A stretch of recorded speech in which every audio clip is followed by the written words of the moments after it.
Good morning, class. Today I'm going to start the third part of power sharing and it's the final one. And जिन बच्चों ने मेरा पिछले 2 parts नहीं देखे हैं तो डिस्क्रिप्शन बॉक्स में उसके लिंक्स पड़े हैं तो आप वहाँ से देख सकते हैं। तो पहले हमने बात की थी पावर शेयरिंग के पहले 2 पार्ट्स में कि पावर शेयरिंग एग्जैक्टली है क्या, हमें उसकी ज़रूरत क्या है। तो मैं थोड़ा सा आपको इसके साथ को रिलेट करना चाहती हूँ जिन थोड़ा सा मतलब आपको अंडरस्टैंडिंग हो जाए, क्योंकि पिछली चीज़ को अगर आप आगे कैरी फॉरवर्ड नहीं करोगे तो आपको नया कंसेप्ट नहीं समझ में आएगा। तो उसमें हमने श्रीलंका की मेजॉरिटी का कंसेप्ट पढ़ा और मिनॉरिटी ग्रुप्स वहाँ फ्रेंच और डच थे, तो वहाँ पे क्या प्रॉब्लम्स हुई, वो सब चीज़ें, ठीक है, राइट। हमने 2 चीज़ें पढ़ी थी, accommodation of Belgium and Sri Lanka. उसमें मैंने आपको उसका एथनिक ग्रुप और वो सब चीज़ें एक्सप्लेन कर दी थी और मैंने आपको ये भी बता दिया था कि फाइनली वहाँ का कॉम्पोजिशन जो है वो किस तरीके से चेंज हुआ और वहाँ की कॉन्स्टिट्यूशन ने और गवर्नमेंट ने क्या क्या अमेंडमेंट हुई और क्या क्या डिसीजंस लिए।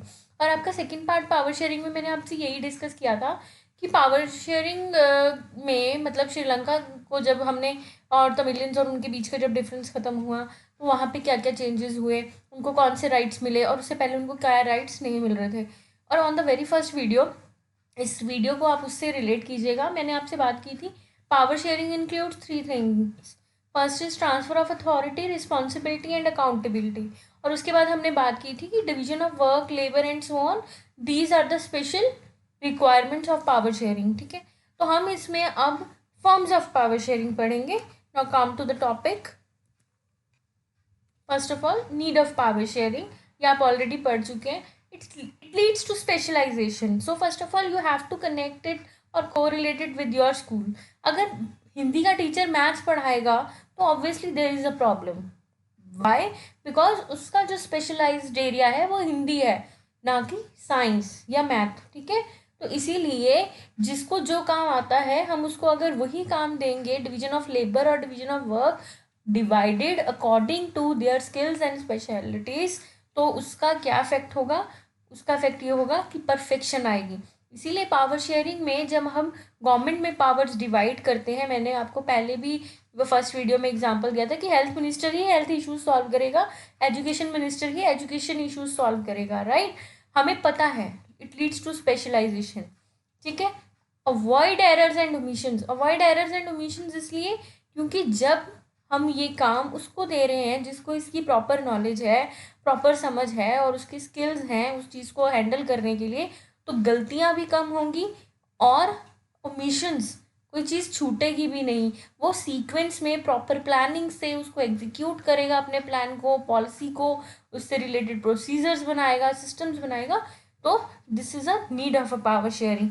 And one more thing, power sharing में जब हम स्पेशलाइजेशन की बात करते हैं तो स्पेशलाइजेशन कहीं ना कहीं परफेक्शन ज़रूर लेकर आती है। तो अगर एक कंट्री को चलाना है तो परफेक्शन बहुत ज़रूरी है। क्यों? क्योंकि अगर आप परफेक्शनली काम नहीं करोगे तो सोशल डाइवर्सिटी जो है वो एक सबसे बड़े चैलेंज है जो कि लोगों के बीच में कन्फ्लिक्ट्स क्रिएट कर सकती हैं। Reduce the possibility of conflict between social group. Exactly, आपने पढ़ा था बेल्जियम में कि उन्होंने क्या किया था, उन्होंने 50-50 गवर्नमेंट चूज़ की कि हर कम्युनिटी से एक एक रिप्रेजेंटेटिव लेंगे हम गवर्नमेंट में, ताकि वो अपने सोशल ग्रुप्स के बारे में सोच सके और उसके लिए पॉलिसीज़ और उसकी प्रॉब्लम्स को डिस्कस कर सके और उसके लिए स्टेप्स उठा सके। तो अगर हम पावर को शेयर कर देंगे तो पॉसिबिलिटी ऑफ कन्फ्लिक्ट्स जो हैं वो बिल्कुल कम हो जाएंगे, सोशल इश्यूज़ के ऊपर मुद्दे बनने कम हो जाएंगे। Due to prudential reason and moral reason, ये दोनों पॉइंट्स आगे मैं आपको एक्सप्लेन करूँगी, इनके क्या मीनिंग है, ठीक है। और ये 3 मार्क्स में जनरली आपको क्वेश्चन आता भी है। Stabilise the system. स्टेबलाइज मतलब पता है, फॉर एग्जांपल आपका स्कूल है तो ऐसा तो नहीं है ना कि हर 2 दिन के बाद आपका टाइम टेबल बदल गया, 2 दिन के बाद आपके टीचर बदल गए या 2 दिन के बाद आपका स्कूल का टाइम बदल गया। जो एक बार सिस्टम हमने सेट कर दिया उसके अकॉर्डिंगली ही सब कुछ चल रहा है। तो अगर हम पावर शेयरिंग नहीं करेंगे तो गवर्नमेंट सिस्टमैटिकली वर्क नहीं कर सकती। तो स्टेबलाइज यानी कि उसको सेटअप करने के लिए हमें पावर शेयरिंग बहुत ही बड़ा हमारा असेंशियल कंपोनेंट है और हमें इसकी ज़रूरत है। Avoid confusion. देखो, आपको अगर मैथ्स के सम नहीं आ रहे हैं तो आप मैथ्स के टीचर के पास ही जाओगे, अगर आपको फिजिक्स में कोई प्रॉब्लम है तो आप फिजिक्स वाले सर के पास ही जाओगे, अगर आपको कोई हिंदी में प्रॉब्लम है तो आप अपने लैंग्वेज टीचर के पास ही जाओगे। तो क्या है, आपको कोई कन्फ्यूजन नहीं है कि मेरे को ये काम करना है और अगर मुझे इस काम में हेल्प चाहिए या प्रॉब्लम चाहिए तो मैं कहाँ जाऊँ? You know this thing, right? तो अवॉइड कन्फ्यूजन। सेम ऐसे ही गवर्नमेंट बॉडीज़ की अगर हम बात करें, अगर गांव में कोई प्रॉब्लम है तो लोग सरपंच के पास जाएंगे। अगर अर्बन एरियाज़ में, आपने पिछले 6 क्लास में रूरल और अर्बन एडमिनिस्ट्रेशन किया, उसमें आपने देखा होगा कि अगर सिटीज़ की बात करते हैं तो म्यूनसिपल कॉरपोरेशंस हैं, राइट? तो गांव वाले म्यूनसिपल कॉरपोरेशन के पास थोड़ी आएंगे, वो तो अपने ग्राम पंचायत में जाएंगे, ठीक है? तो क्या है, हमें कन्फ्यूजन नहीं है कि कौन कहाँ जाएगा, कैसे जाएगा, क्या काम होना है, किसके, कोई कन्फ्यूजन नहीं है। We are all are clear with all the facts and things, ठीक है? And we know all the possibility of the things, ना कि भी कौन सी चीज़ किस हद तक हो सकती है। And we can also analyse the feasibility of the facts. Prudential reason, जो मैंने अभी आपको बताया कि मैं इसको आगे एक्सप्लेन करूँगी। प्रूडेंशियल रीज़न क्या होता है बेटे? देखो, प्रूडेंशियल रीज़न पावर शेयरिंग का क्या है? एक तो लोगों के बीच में सोशल कन्फ्लिक्ट्स को अवॉइड करता है, ठीक है? इसीलिए हमें पावर शेयरिंग की ज़रूरत है। हमारे पॉलिटिकल ऑर्डर को स्टेबलाइज करता है। अब आप कहोगे मैडम पॉलिटिकल ऑर्डर क्या होता है? जैसे कि आपने एट्थ में भी पढ़ा होगा पावर्स ऑफ प्रेसिडेंट। तो जो पावर्स प्रेसिडेंट की हैं वो प्रेसिडेंट की ही होंगी, वो प्राइम मिनिस्टर को नहीं हम दे सकते। और जो पावर्स काउंसिल ऑफ मिनिस्टर्स की है वो काउंसिल ऑफ मिनिस्टर की होगी। जैसे कि आपने उसमें पढ़ा था कि राज्यसभा के एक्स ऑफिशियो चेयरमैन, यानी कि राज्यसभा को जो लीड करते हैं, वहाँ पे कौन होते हैं? वाइस प्रेसिडेंट करते हैं। तो वो वाइस प्रेसिडेंट ही रहेगा, वहाँ पे प्रेसिडेंट को नहीं बिठा देंगे हम ऐसे ही। जो सिस्टम जिस हिसाब से बन गया वो वैसे ही बन गया। इसीलिए पावर, क्योंकि उनको पावर दे दी है कि ये पावर वाइस प्रेसिडेंट की है, ये पावर प्रेसिडेंट की है, ये प्राइम मिनिस्टर की पावर है, ये काउंसिल ऑफ मिनिस्टर्स की पावर है, ये चीफ जस्टिस की पावर है, ये हाई कोर्ट के जजेस की पावर है, एंड सो ऑन। उससे क्या हुआ है? पॉलिटिकल ऑर्डर स्टेबलाइज हो गया है। दूसरी बात, its absence result into imposition of will by majority community. अगर प्रूडेंशियल रीज़न जो है, जिसको हम पावर शेयरिंग का प्रूडेंशियल रीज़न की बात कर रहे हैं, अगर ये चीज़ नहीं होगी तो मेजॉरिटी कम्युनिटीज़ मिनॉरिटीज़ को कहीं ना कहीं दबाएगी, या इसका जो भी इफेक्ट आपने बेल्जियम और श्रीलंका की उसमें पड़ा, वो सारी सिचुएशंस यहाँ क्रिएट हो सकती हैं। In the absence of power sharing, regional and social issues create. अब आपको पता ही है रीजनल लेवल पे, जैसे कि रीजनल लेवल पे हमारे इंडिया में भी बहुत से इश्यूज क्रिएट होते हैं, बट पावर शेयरिंग के बाद भी हो जाते हैं, बट उसका एक सोल्यूशन है। जैसे कि अयोध्या राम मंदिर, एक सबसे पुराना इशू जो रीजनल लेवल पे खड़ा हो रखा था, और उसका फाइनली डिसीजन अभी लेटेस्ट ही आया है थोड़े टाइम पहले। तो वो क्या था? एक रीजनल इशू। और सोशल इशू कैसे बन गया? क्योंकि वहाँ पे रिलीजन को लेके प्रॉब्लम होगी।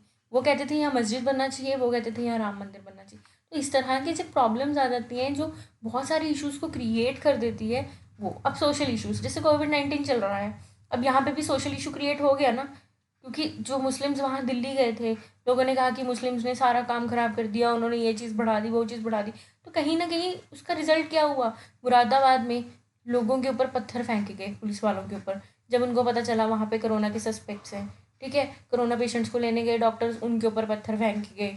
जब दिल्ली में ये सब चीज़ें हुई, फिर डॉक्टर्स के ऊपर फिर से पत्थर फेंके गए। तो क्या हुआ? वो एक सोशल इशू बन गया। क्यों? क्योंकि वो लोग अनपढ़ थे, उनको क्या किया गया? भड़काया गया। उनके मौलवियों ने क्या भड़काया उनको कि ये सब जो चीज़ें हो रही हैं ये हमारे रिलीजन को इंसल्ट करने के लिए हो रही है, जबकि ऐसा कुछ भी नहीं था, ठीक है? Just for the protection of people लोग वहाँ उनकी हेल्प करने गए थे। तो अगर प्रोडेंशियल रीज़न ना हो, प्रोडेंशियल रीज़न जो है मतलब पावर शेयरिंग को अगर हम नहीं एक्सरसाइज करेंगे अपने डेमोक्रेटिक फॉर्म ऑफ गवर्नमेंट में, तो इस तरह के इशू क्रिएट्स हो सकते हैं। अब एक एग्जाम्पल लेते हैं, चलो। आपने बहुत बार पढ़ा होगा 1/3 seats are reserve for women and minority groups in the parliament and the state assemblies, पढ़ा है ना ये चीज़, है ना? अब क्या है, इंडिया में वुमेन को एक अच्छी डिग्निफाइड पोजीशन देने के लिए, उसके इंटरेस्ट को प्रोटेक्ट करने के लिए हमने क्या किया है? पार्लियामेंट में और स्टेट असेंबलीज में उनकी सीट्स रिजर्व की हैं, ऐसी मिनॉरिटी ग्रुप्स की है। अब वुमेन जो है वो जेंडर डिस्क्रिमिनेशन का पार्ट है, ये मैन एंड वुमेन, और आपको पता है हमारे इंडिया में आज भी ये चीज़ है, और पता नहीं कितने सालों तक रहेगी।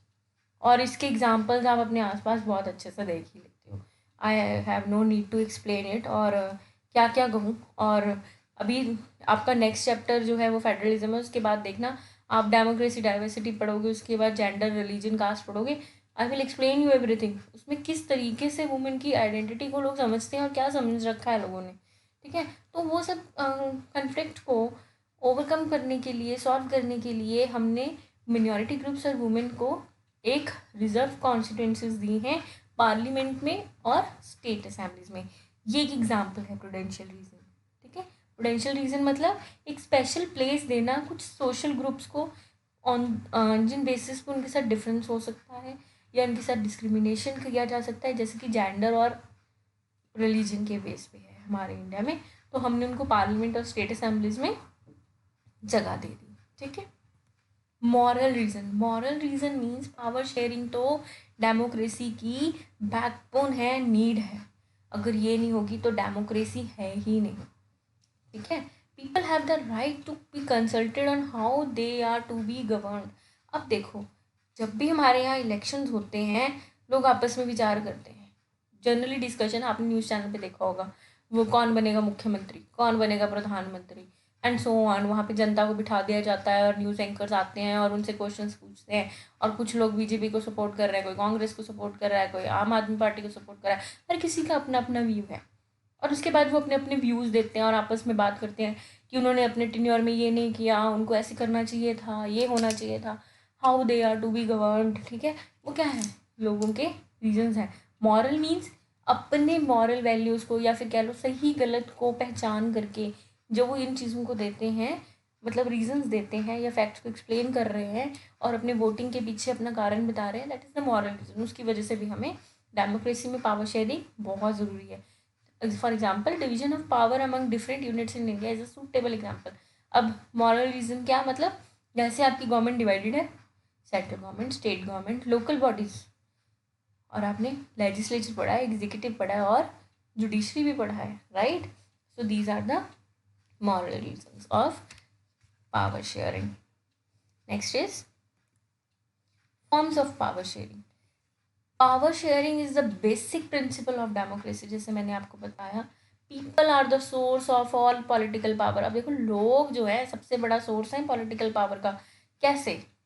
नेता कौन बन रहे हैं? हमारे में से ही लोग, हमारे इंडिया के ही लोग बन रहे हैं ना, क्योंकि आप हमेशा पढ़ते हो पावर्स ऑफ द प्रेसिडेंट या qualification of the qualification of the president में he must be the citizen of India, right. Prime minister he must be the citizen of India.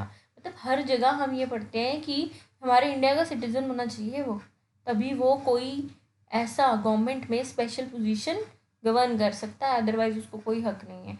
तो people are the source of all political power, मतलब हम ही में से लोग हैं जो देश चला रहे हैं। कोई कलेक्टर बन के, कोई म्यूनसिपल एमसी बनकर, कोई सरपंच बनकर, कोई प्राइम मिनिस्टर बन के, कोई काउंसिल ऑफ मिनिस्टर बन के, कोई एमपी मेंबर ऑफ पार्लियामेंट बन के, ठीक है, हम में से ही लोग चला रहे हैं। एंड द अदर एस्पेक्ट, ठीक है, हर कॉइन के दो फेसेस होते हैं बेटा, ठीक है।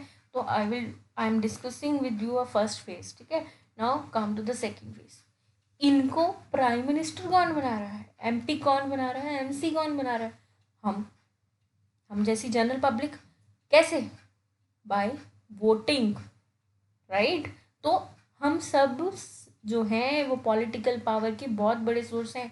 तभी आपने देखा होगा जब भी इलेक्शन होते हैं तो कैंपेनिंग करने हर पार्टी के लोग आते हैं और वो आपको इम्प्रेस करने की कोशिश करते हैं और कहते हैं कि आप हमारी आपकी प्रॉब्लम सॉल्व कर दी जाएगी, आप हमें वोट दो, ये कर दोगे, वो कर देंगे, ऐसे हो जाएगा। What is that? क्योंकि उनको पता है लोग जो हैं वो एक इम्पॉर्टेंट सोर्स है उनकी पॉलिटिकल पावर का, और वो भी इम्पॉर्टेंट सोर्स है हमारे पॉलिटिकल स्ट्रक्चर के। और जितनी पॉलिटिकल पार्टीज हैं वो सबसे बड़ा रोल प्ले क्या करती हैं? Shaping public policies. जो भी पॉलिसीज बनाई जा रही है या फिर हमारे जो ओपिनियंस हैं, जो हमें लगता है कि नहीं इस गवर्नमेंट को हमारे लिए ये करना चाहिए, हमारी ये प्रॉब्लम सॉल्व करनी चाहिए, ऐसा होना चाहिए वैसा, वो जितने भी हमारे माइंड के आइडियाज़ हैं या हमारी डिमांड्स हैं, हमारे प्लान्स हैं, उनको क्या करते हैं? एक शेप देते हैं, यानी कि उसको प्रैक्टिकल फॉर्म में एग्जीक्यूट करते हैं। और जो गवर्नमेंट हमारे लिए पॉलिसीज़ बना रही हैं उसको शेप करती है। इन मॉडर्न डेमोक्रेसी, अगर हम अपनी मॉडर्न डेमोक्रेसी की बात करें जो इंडिया में इस टाइम वर्कआउट कर रही है, तो उसमें दो तरह से हमने पावर्स डिवाइड किए, दो फॉर्म्स हैं पावर शेयरिंग के। First is vertical and second is horizontal. I hope you understand this, ठीक है। Now come to the next slide. If you have any kind of query you can ask me, ठीक है, I will repeat this, okay. Vertical power sharing includes three bodies. First, union government, state government, and local bodies. Local body includes municipal corporations and panchayat. Municipal corporations, urban administration. Panchayat, rural administration, है ना. Again के भी parts हैं, जैसे जिला परिषद, ग्राम सभा, ग्राम panchayat and so on. ठीक है. यूनियन गवर्नमेंट की बात करते हैं. सबसे पहले यूनियन, ओवरऑल जो गवर्नमेंट है हमारे, जिसको हम सेंट्रल गवर्नमेंट भी बोलते हैं अपनी. ठीक है. जो सेंटर में बैठे हैं. ठीक है. मेन पूरी इंडिया को चला रहे हैं. ठीक है. उसके बाद स्टेट गवर्नमेंट. यूनियन गवर्नमेंट में हमारे आते हैं prime minister, president, council of ministers. ठीक है. अब देखो मेरी बात सुनो. प्राइम मिनिस्टर एक है और इंडिया की स्टेट कितनी है? 29. अब एक प्राइम मिनिस्टर हर स्टेट में जाके तो नहीं चेक कर सकता ना कौन क्या कर रहा है, कैसे कर रहा है. इसीलिए हमने एक और लेवल बना दिया, दैट इज स्टेट गवर्नमेंट, यानी कि हर स्टेट की अपनी गवर्नमेंट. राइट. और उस गवर्नमेंट को कौन लुक आफ्टर करेगा, कौन चलाएगा, उसके लिए हमने बना दिए chief ministers. Right. Chief ministers, जैसे पंजाब के चीफ मिनिस्टर्स, चीफ मिनिस्टर कौन है? कैप्टन अमरिंदर सिंह. राइट. ऐसे ही हर स्टेट का अलग अलग चीफ मिनिस्टर बना दिया. उस स्टेट की हर रिस्पॉन्सिबिलिटी, हर प्लान को एग्जीक्यूट करने की जिम्मेदारी किसकी है? चीफ मिनिस्टर की. आगे चीफ मिनिस्टर्स किस पे डिपेंड कर रहे हैं? लोकल बॉडीज़ पे. अब एक पंजाब है, पंजाब इतना बड़ा है, अब इसमें बहुत सी जगह है, छोटे छोटे बहुत से डिस्ट्रिक्ट्स हैं, विलेजेस हैं, सब चीज़ें हैं. अब एक अकेला चीफ मिनिस्टर हर जगह तो नहीं जा सकता ना. इसीलिए म्यूनसिपल कॉरपोरेशंस बना दी अर्बन एरियाज़ में, जो शहर है पंजाब के. और जो गांव है वहाँ क्या बनाए हैं? पंचायत. वहाँ की डेवलपमेंट का जो काम है, जो उसको एग्जीक्यूट करने का, प्लानिंग करने का, प्रोसीजर्स बनाने का, सिस्टम सेटअप करने का जो भी काम है, वो कौन करेंगी? लोकल बॉडीज़ करेंगी. फॉर एग्जांपल यूनियन गवर्नमेंट ने कोई पॉलिसी बना के दे दी. अब जैसे चलो लेटेस्ट एग्जांपल लेते हैं, कोविड-19. प्राइम मिनिस्टर मोदी ने अनाउंस कर दिया कि लॉकडाउन होगा और कर्फ्यू लगेगा. अब प्राइम मिनिस्टर मोदी हर स्टेट में इस रूल को एक्सरसाइज कैसे करेंगे? With the help of chief ministers. और चीफ मिनिस्टर्स अब हर जगह तो नहीं जा रहे हैं ना, तो उनकी हेल्प कौन कर रहे हैं? Local bodies plus police. Right. तो इस तरीके से काम बढ़ जाता है. तो जो भी डिसीजन सेंटर लेता है फॉर द नेशनल इम्पोर्टेंस, उसको आगे एग्जीक्यूट करने की रिस्पॉन्सिबिलिटी स्टेट की होती है. और स्टेट के बाद डिस्ट्रिक्ट लेवल पे, रूरल एरियाज़ में, विलेजेस में, छोटे छोटे टाउन्स एंड सिटीज़ में उसको एग्जीक्यूट करने की रिस्पॉन्सिबिलिटी किसकी होती है? लोकल बॉडीज़ की. आई होप यू विल अंडरस्टैंड. ठीक है. एंड इसके एग्जांपल्स और भी हैं, जैसे कि जिला परिषद एंड ऑल, ये सब आपने 6th क्लास में पढ़ा है. तो I think I have no need to explain you more. तो अगर आपको कोई दिक्कत होगी, कोई परेशानी होगी इसको अंडरस्टैंड करने में, you can ask me. Okay. Now come to the next level. Horizontal power sharing क्या होती है? अब देखो, हॉरिजॉन्टल में लेजिस्लेचर, एग्जीक्यूटिव एंड जुडिशरी, ये आपने 8th क्लास में ऑलरेडी पढ़ा और 9th में भी आप पढ़ के आए हैं, वर्किंग ऑफ द इंस्टीट्यूशन में ये सब चीज़ें. और 8th में तो आपका यूनियन गवर्नमेंट का चैप्टर था. राइट. सिविक्स में. और उससे पहले 19th chapter of your 7th class the state government, 18th chapter is democracy and equality. उसमें आप ये सारी चीज़ें ना बेसिक लेवल पे पढ़ चुके हैं. अभी आपको वर्ल्ड पॉलिटिक्स है, तो आपने इसको कोरिलेट किया है इंडिया के साथ, और इसमें आप दोनों चीज़ें पढ़ रहे हो. इंडियन डेमोक्रेटिक पॉलिटिक्स भी पढ़ रहे हो और वर्ल्ड पॉलिटिक्स भी पढ़ रहे हो. ठीक है. तो कम to the horizontal power sharing, that is legislature. Legislature includes parliament, Rajya Sabha भी आपने सुना है, लोकसभा भी आपने सुना है, और इनके बीच का डिफरेंस भी बहुत अच्छे से आप लोग जानते हैं.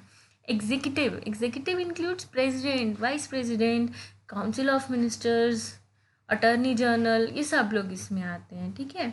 जुडिशरी, कोई भी क्राइम करेगा, कोई प्रॉब्लम होगी, आप कहाँ जाओगे? आपके घर में चोरी होगी, आप कहाँ जाओगे? पुलिस के पास जाओगे. राइट. FIR लिखवाओगे. कोई किसी को मार दे, किडनैपिंग कर ले, ठीक है, उस मुलजिम को सज़ा कौन देगा? उस क्रिमिनल को सज़ा कौन देगा? कोर्ट्स. राइट. फीस और पेनल्टीज, फाइन्स, इन सब चीज़ों के लिए क्या है? कोर्ट. आप ट्रैफिक रूल तोड़ रहे हो, पुलिस वाले ने आपका चालान काट दिया, फाइनली वो एंड अप कहाँ होगा? कोर्ट में. राइट. 3 लेवल्स हैं कोर्ट की. Supreme court, supreme court is the apex court of Indian judiciary. सबसे ऊपर आता है सुप्रीम कोर्ट, फिर आता है high court and then district courts. District courts में जो डिसीजन हो गया ठीक है। अगर आप उससे सेटिस्फाइड नहीं है तो आप हाई कोर्ट में अपील कर सकते हैं, और फिर अगर आप हाई कोर्ट के डिसीजन से भी सेटिस्फाइड नहीं, then you can appeal to supreme court. और फिर क्या होगा, फाइनली सुप्रीम कोर्ट का डिसीजन तो आपको मानना ही पड़ेगा, because supreme court is the apex body of our judiciary system. Supreme court जो है वो रूल्स एंड ऑर्डर्स को अमेंड करते हैं, प्लान्स बनाते हैं, पॉलिसीज बनाते हैं नेशनल इंपॉर्टेंस के लिए। एंड हाई कोर्ट जो है वो आपके स्टेट लेवल पे होते हैं, जैसे Punjab Haryana high court for example, right. तो वो स्टेट लेवल्स के हैं, स्टेट मैटर्स को। और डिस्ट्रिक्ट कोर्ट्स मतलब जो छोटे छोटे कोर्ट्स हैं आपके, ठीक है, इसमें और भी चीज़ें इंक्लूड हो जाती हैं। आपके लोक अदालत हैं, सबॉर्डिनेट कोर्ट्स हैं, ठीक है, और इसमें आपका पब्लिक इंटरेस्ट लिटिगेशन है, मतलब बहुत सारे आगे ब्रांचेस बना चुकी हैं, ठीक है। Thank you so much for listening me. Thank you so much for cooperate with me. And if you really like this lecture, please press the bell icon and subscribe my channel, like, share and comment. And if you have any kind of query, students, you can ask me. You can leave a message or a question in a Dropbox, and the rest of the link of the videos I'm posting in the description box. Thank you so much. Have a nice day. Thank you.